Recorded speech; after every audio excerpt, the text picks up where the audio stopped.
कभी सोचा है कि कुछ ऐप्स इतने शानदार कैसे बन जाते हैं और कुछ शुरू होने से पहले ही दम तोड़ देते हैं?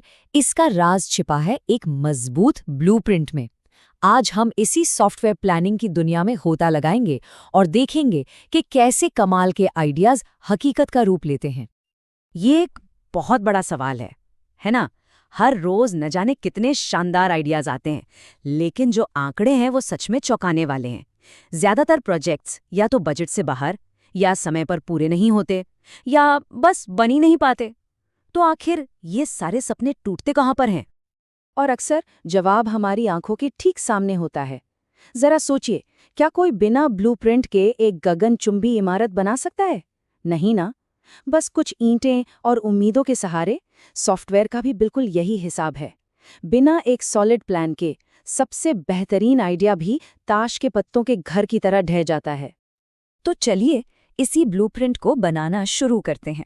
हमारा पहला सेक्शन है प्लानिंग, यानी प्रोजेक्ट का ब्लूप्रिंट। और ये समझना कि आखिर ये इतना जरूरी क्यों है, क्योंकि सच तो ये है कि यही वो नींव है जिस पर पूरे प्रोजेक्ट का भविष्य टिका होता है। तो आखिर ये सॉफ्टवेयर प्लानिंग है क्या चीज़? इसे ऐसे समझिए, ये प्रोजेक्ट का जीपीएस है। ये बताता है कि मंजिल तक पहुंचने में कितना समय लगेगा, कितना पैसा खर्च होगा और कितनी मेहनत लगेगी। और इसका काम सिर्फ रास्ता दिखाना नहीं है, बल्कि रास्ते के खतरनाक गड्ढों जैसे कि देरी, बढ़ता हुआ बजट और खराब क्वालिटी से बचाना भी है। अच्छा, लेकिन इस पूरी यात्रा को गाइड कौन करेगा? देखिए, हर कामयाब मिशन के पीछे एक कैप्टन होता है, और सॉफ्टवेयर की दुनिया में वो कैप्टन है प्रोजेक्ट मैनेजर। यही वो आर्किटेक्ट है जो कागज पर बने ब्लूप्रिंट को हकीकत में बदलता है। प्रोजेक्ट मैनेजर का रोल सिर्फ कागज पर प्लान बना देना नहीं है, नहीं। वो तो उस जहाज का कप्तान है जो पक्का करता है कि पूरी टीम सही दिशा में चले, तूफानों से बचे और सेफ एंड साउंड मंजिल तक पहुंच जाए। और ये जो स्टेप्स है ना, ये सिर्फ एक लिस्ट नहीं है, ये एक पूरी कहानी है। सबसे पहले प्लानिंग, यानी क्या, कब और कैसे करना है। फिर उस प्लान को एक टाइमलाइन यानी शेड्यूल में सेट किया जाता है। इसके बाद आता है सबसे बड़ा सवाल, पैसा कितना लगेगा। फिर सही टीम बनाई जाती है, आने वाले खतरों का पता लगाया जाता है, और आखिर में मैनेजर एक बाज की नज़र से पूरे प्रोजेक्ट पर निगरानी रखता है।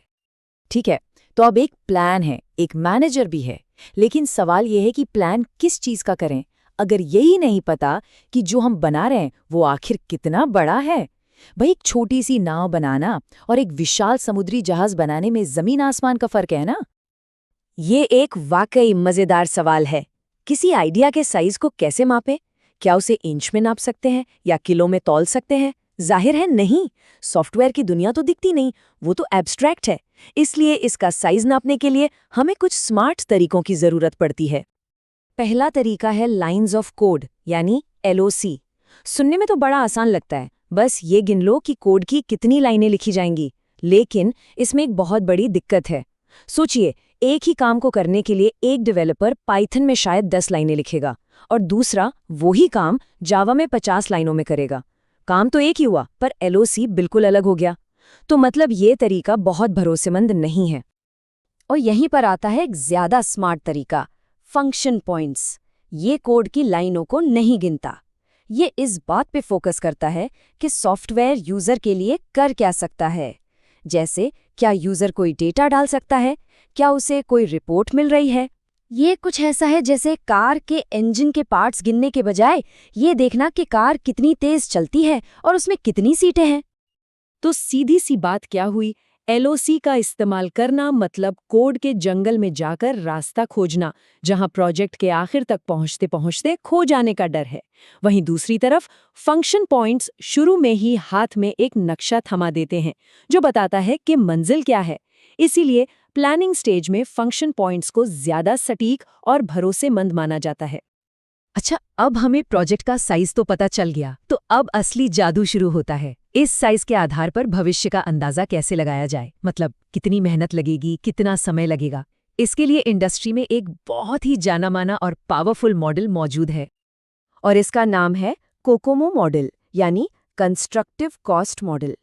ये सॉफ्टवेयर की दुनिया का एक तरह से दिग्गज है, एक आजमाया हुआ फॉर्मूला जो हमारे साइज के अनुमान को एक ठोस काम के पूर्वानुमान में बदल देता है। अब स्क्रीन पर ये फॉर्मूला देखकर शायद थोड़ा डर लगे, लेकिन घबराने की कोई बात नहीं है। इसका कॉन्सेप्ट बहुत सिंपल है। कोकोमो बस प्रोजेक्ट का साइज लेता है, उसे कुछ मैजिक नंबर से मल्टीप्लाई करता है जो प्रोजेक्ट के टाइप पर डिपेंड करते हैं, और बस हमें बता देता है कि इस काम में टोटल कितनी मेहनत लगने वाली है। कोकोमो की सबसे अच्छी बात पता है क्या है? इसका लचीलापन। इसके 3 लेवल हैं, बिल्कुल मौसम के पूर्वानुमान की तरह। बेसिक मॉडल एक मोटा मोटा अंदाजा देता है, जैसे आज बारिश हो सकती है। इंटरमीडिएट मॉडल टीम की स्किल जैसे फैक्टर्स को भी देखता है, दोपहर में तेज बारिश के चांस हैं। और डिटेल्ड मॉडल तो हर छोटे से छोटे हिस्से को एनालाइज करता है, जैसे शाम 4 से 6 बजे के बीच 2 इंच बारिश होगी। लेकिन ठहरिए, कहानी में एक और ट्विस्ट है। कोकोमो का वो मैजिक नंबर जिसकी हमने बात की थी, वो बदल जाता है। क्यों? क्योंकि भाई, हर सॉफ्टवेयर प्रोजेक्ट एक जैसा नहीं होता। एक सिंपल सा ऐप बनाना और एक रॉकेट का गाइडेंस सिस्टम बनाना, दोनों में जमीन आसमान का अंतर है। कोकोमो प्रोजेक्ट्स को 3 तरह से देखता है। पहला है ऑर्गेनिक। ये छोटे और सिंपल प्रोजेक्ट्स होते हैं, जैसे कोई बिलिंग ऐप। दूसरा है सेमी डिटैच्ड। ये थोड़े ज्यादा कॉम्प्लेक्स होते हैं, जहां टीम में नए और पुराने दोनों तरह के लोग होते हैं, जैसे किसी कंपनी का पेरोल सिस्टम। और तीसरा है एम्बेडेड। ये सबसे ज्यादा मुश्किल होते हैं, जहां सॉफ्टवेयर और हार्डवेयर एक दूसरे से बहुत कस के जुड़े होते हैं, जैसे किसी मिसाइल का कंट्रोल सिस्टम। तो इससे सबसे बड़ी सीख क्या मिलती है? यही कि अच्छा पूर्वानुमान एक ही साइज सबके लिए वाला नहीं हो सकता। एक स्मार्ट मॉडल जैसे कोकोमो ये समझता है कि हर प्रोजेक्ट की अपनी अलग चुनौती है, और वो उसी के हिसाब से अपने अनुमान को ढाल लेता है, बिल्कुल सही काम के लिए सही औजार चुनने जैसा। तो इस पूरे सफर से क्या सीखने को मिला? ये रहा कामयाबी का ब्लूप्रिंट, सिर्फ 4 आसान स्टेप्स में। पहला, हमेशा एक प्लान से शुरू करें, ये नक्शा है। दूसरा, अपने कैप्टन यानी मैनेजर के रोल को एकदम क्लियर रखें। तीसरा, सही पैमाने का इस्तेमाल करके प्रोजेक्ट का साइज मापें। और चौथा, कोकोमो जैसे स्मार्ट टूल का इस्तेमाल करके मेहनत और लागत का पहले से अंदाजा लगाएं। और आखिर में एक सवाल, हमने देखा कि हमारे पास कितने सटीक मॉडल्स और मैट्रिक्स हैं, लेकिन क्या एक अनुभवी मैनेजर का तजुर्बा, उसका गट फीलिंग इन सारे फॉर्मूलों से बढ़कर नहीं हो सकता? जब मशीनें हमें रास्ता दिखा रही हों, तो इंसान की सूझबूझ की जगह आखिर है कहाँ? इस पर सोचिएगा जरूर।